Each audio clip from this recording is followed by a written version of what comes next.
Hai, kembali lagi di materi Bahasa Indonesia kelas 4, tema 1, subtema 2. Berjudul Kebersamaan dalam Keberagaman. Nah, masih dengan materi menentukan gagasan pokok dan gagasan pendukung bagian kedua.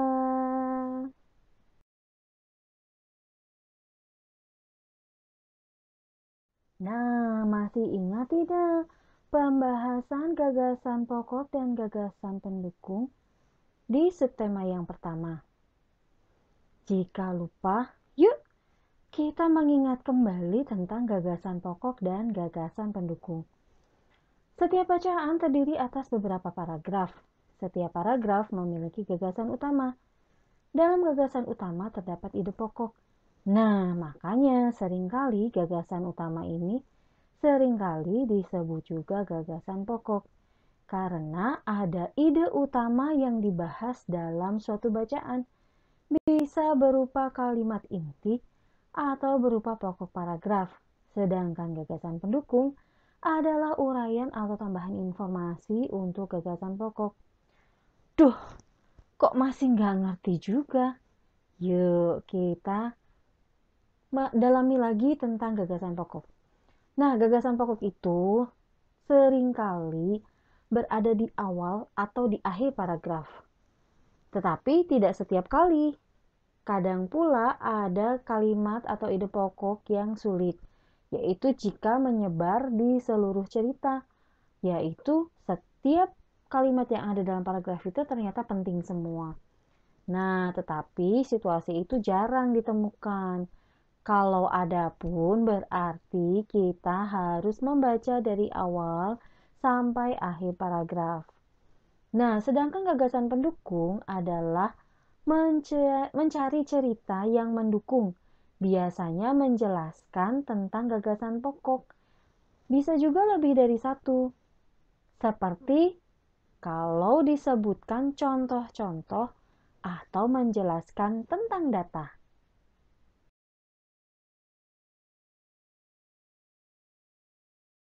Supaya kita lebih memahami tentang gagasan pokok dan gagasan pendukung, yuk mari kita berlatih dalam suatu cerita berikut ini.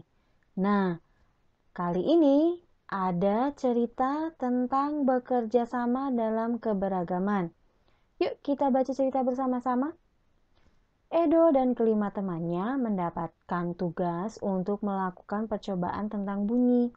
Sepulang sekolah, mereka berkumpul di rumahnya. Setiap orang sudah menyiapkan peralatan yang dibutuhkan. Lani dan Eis membawa beberapa kaleng yang sudah dilubangi. Udin dan Benny membawa benang kasur. Mereka berkumpul di halaman depan rumah. Keenam sekawan siap bekerja sama melakukan percobaan.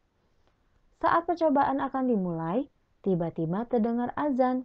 Eis dan Asep meminta izin teman-temannya untuk sholat. Teman-temannya mengizinkan mereka untuk melakukan ibadah. Edo meminjamkan ruang makannya untuk digunakan Eis dan Asep sholat. Meskipun Edo beragama Katolik, ia tidak keberatan rumahnya dipakai untuk sholat. Benny yang beragama Kristen, Dayu yang beragama Hindu, dan Lani yang beragama Buddha menunggu dengan sabar temannya beribadah. Keenam sahabat selalu menghargai satu dengan yang lain.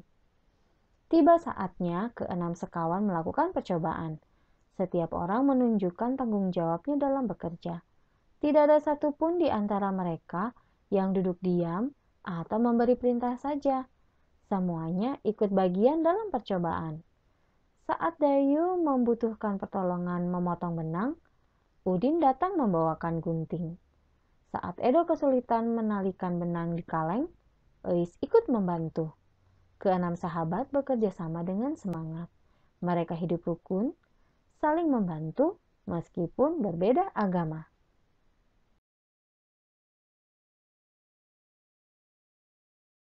Nah, berdasarkan cerita tadi, yaitu bekerja sama dalam keberagaman, waktunya kita untuk berlatih. Nah, Ananda semua harus mencari gagasan pokok dan gagasan pendukung dari paragraf 1 sampai paragraf ketiga. Nah, berikut ini adalah contoh bagaimana mengerjakan untuk mencari gagasan pokok dan gagasan pendukung. Nah, paragraf 1 sampai paragraf 3 dibuat seperti ini ya. Boleh tulis di kertas atau langsung di buku. Nah, sekian dulu materi bahasa Indonesia kali ini.